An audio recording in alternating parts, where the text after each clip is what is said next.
This is Rosen Institute's Your Law Firm, where Lee Rosen and Ned Days cover management, marketing, finance, and new technologies for building the practice you deserve.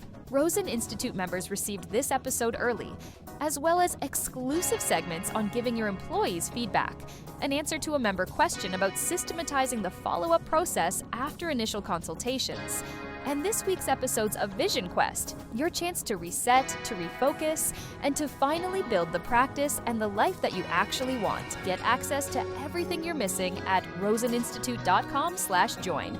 Here's Lee Rosen. It's good to be with you today from Portree on the island of Skye in Scotland. We've been in Scotland now for 2 weeks, and we've mostly escaped the Scottish weather. By mostly, I mean that we've had some 70-mile-per-hour gusts of wind that canceled the trains and the ferries. We've had lots of clouds, chilly temperatures, on and off rain, but mostly we've had pretty nice weather. I've been surprised at how nice it's actually been between the few moments of really intense Scottish weather. But here in this town on Skye, in the small town of Portree, our luck has absolutely run out. It is wet and windy and cold and moist. It's just so very, very moist. Everything is wet. Will it turn around? Will it dry out? Will it warm up? Well, it's hard to say because the weather we're having here right now, this is exactly what I think of when I think of weather in Scotland. This weather that we're having at the moment is very, very Scottish. It's time for your tech tip. I have heard your complaints. You are tired of boring, law-abiding advice for getting work done and using AI to put your colleagues' faces onto pictures of celebrity bodies. So I have a handful of tips for you today that are, let's just say, not entirely above board. They may not abide by the terms of service. They may be a little sneaky, but I mean, what's the use of being an attorney if you can't BS your way out of that kind of thing? The first up is taking advantage of the differing prices for software, subscriptions, and services in different countries and in different currencies. This is one I actually came across by accident. Many years ago, I decided to subscribe to Evernote while I was traveling in Thailand. The purchase page presented itself in Thai baht, and when I checked the conversion rate, the price was shockingly low, something like $19 per year for a full subscription low, which was a lot less than signing up in America. I noticed the same thing when signing up for the now defunct Google Music in Bulgaria. I was paying something like half the price I would in US dollars. This goes for some online news and entertainment publications as well. I don't recommend VPNs for much these days other than accessing stubborn bank sites or streaming services that block you based on location, but this is one area where they do come in handy. Changing your location with a VPN will usually allow you to view pricing in local currency. Keep in mind that some services are wising up to this and require your credit card be local to the country you are signing up in, but often if you use a third-party payment platform like PayPal, you can pay and be billed going forward in that local currency. So while we are on the topic of clandestine payment options, it's also worth being aware of services that let you do things like create virtual credit card numbers or phone numbers or email addresses on the fly. The use case for the credit card numbers is actually fairly broad. Sometimes it's for security, and not giving your main card to a potentially shady retailer is just downright safer. Sometimes you want to sign up for something and put a hard limit on how much they can possibly bill you every month or in the future, or not share your name with the vendor, or shut off the virtual card so that no future payments are ever made. Some banks give you this option in your online portal, but a popular service that I have used for this is privacy.com. They have a website and a mobile app that makes it trivial to create virtual card numbers. There's a free plan with up to 12 numbers per month, and paid plans starting at $5 per month that include more cards, higher card limits, and tons of features for categorizing and filtering transactions that even make it useful for business purposes if you need to give out virtual cards and then centrally manage how they are used and monitored. For spinning up disposable email addresses, my personal favorite tool is addy.io, addy.io. It's a service that lets you create email addresses that you can forward to any other inbox you like. You can use an address on one of their provided domains or connect your own domain if you want to use their features for managing multiple aliases. You can create forwarding addresses manually or automatically simply by using a new address on a domain linked to your account, and addy.io will monitor for any new messages and create the necessary forwarder on the fly. Their free plan is frankly sufficient for most people. If you want to go all out, their paid plans top out at a whopping $4 per month for a lot of extra bells and whistles. When it comes to phone numbers and SMS numbers, there are lots and lots of apps and services that allow you to purchase new lines on the fly and then remove them when you are done catfishing your daughter's boyfriend into sending you potential blackmail material. The one I use is hushed.com. They have a website interface and a mobile app, and you can buy a number in any U.S. state or Canadian territory for about $4 per month, although they often have sales on bundles and longer-term deals.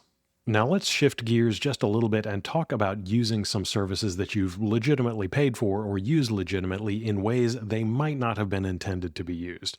I listen to a bunch of podcasts. Most are reasonably easy to get in any normal podcast app, either by searching the directory or copying in the URL of a feed.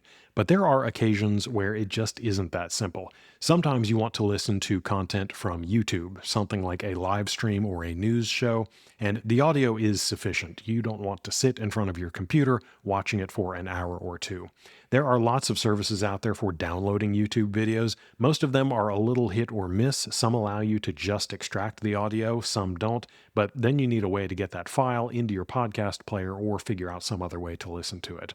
Podtube.me is a service that lets you set up a YouTube channel or channels that you want to subscribe to, and it will then generate audio from the new videos and to deliver that as a podcast feed that you can subscribe to in your favorite app. Now, this technically violates YouTube's terms of services. If you want to access PodTube, you can visit podtube.me for information on their free and paid plans, but it all requires coordinating through Patreon. It's not exactly click and go, but it might be just the thing if you like to keep up with YouTube content while you are out for a run or in the car and don't want to stream the whole video to your phone. Sometimes, though, you have an audio file that you've downloaded from somewhere on the internet and you want to listen to it as though it was a podcast. There are podcast apps out there that give you ways to sideload arbitrary files, but this can sometimes be clunky and it usually requires a paid subscription of some kind. What if you could just make a podcast, upload all the files you wanted to listen to, and then subscribe to it yourself? Well, if you are using Spotify, you can access the creator portal at creators.spotify.com and do just that. You can create a podcast, upload files whenever you have one you want to listen to, and then just subscribe to the podcast you created in your own Spotify account. Keep in mind that this is going to be a publicly available podcast, so it's possible somebody else will stumble across it and subscribe to your feed of AI-generated fan fiction romance novels that you downloaded off of Discord. But if you need an easy way to listen to them on your jog, this may very well be it. So have some fun, be a little subversive, scoff at the 15-page end-user agreement you clicked through when you signed up. But if you get into any real trouble, well, I don't know you and you didn't hear about it from me. I'm an AI facsimile of Ned Days that bears no responsibility for what you do with this information, and that's your tech tip. And now for your moment of concise advice. When you hire a marketing agency, the temptation is to hand off everything. Strategy, execution, brand, voice, all of it. Sometimes we even try to hand off the handoff. We disappear during the onboarding stage of the relationship. We dodge the homework, and we just hope that the agency will figure it all out. We want to believe the agency's promises. We want to believe that results will come even if we choose to barely be involved. But here's the truth. Agency relationships, they don't spiral upward. No, they spiral down, and they spiral down fast. And the consequences of an agency relationship that spirals down is more than just a few bad ads or a few wasted dollars. The wrong agency, one that doesn't understand who you are or what you're trying to do, they can push out messaging that goes in the wrong direction, that's off-brand. They can lock you into contracts, to agreements that don't serve you over the long term. And they can leave you in a worse position than where you were when you started with that agency. A bad agency can make things really bad. They can make things much worse than they were in the first place. So sometimes it's better to just leave things as they are, to take no action, to not choose an agency. Sometimes it's better to be unknown than to be known for the wrong things. That's why, if you're going to use an agency to do your marketing, you need to start off right. Every agency relationship needs to start with a 60-day probation period. If things don't feel like they're heading in the right direction from the very beginning, clear communication, mutual understanding, early wins, if it's not going the way you think it ought to go, then you need to cut ties. Do it early. It's not going to get better. It will just get more expensive as things get worse. Either get that relationship with the agency going on the right track, or stop, reverse gears, go back to the starting place and pick someone new. And if you need to pick a new agency, it's really common to fall into this trap, especially for risk-averse professionals. We tend to pick the agency with the right reputation, the right resume, the right client list. They get bonus points if they're already working with firms like ours. All of that makes the selection of the agency feel safe. But safe, at least when it comes to picking agencies, it isn't always smart. Sometimes the best move is to go with the agency that doesn't have the pedigree, but does have edge, clarity, creative bite, and a deep gut-level understanding of your ideal client. A fresh shop with new energy and sharp instincts and a willingness to take risks, that might be the agency for you. Agencies, over time, they get cautious, just like big law firms. They get polished, sure, but they also become safe and generic and slow. Most of us, we don't need maturity. What we need is momentum. I went looking for an agency one time and I found this young married couple running a tiny little shop, but they were total insurgents. They didn't need to be trained on my brand. They already got it. They naturally got it. And more importantly, they really got the people that I wanted to reach in my market. That's what you're looking for. You're looking for an agency that already gets it, that already understands businesses like yours and the market like the one that you're targeting. Because the reality is that most of us, we can't explain exactly what we want from an agency. We just know when it's right. So I encourage you to look for that agency that is already the right fit. Don't gamble on alignment.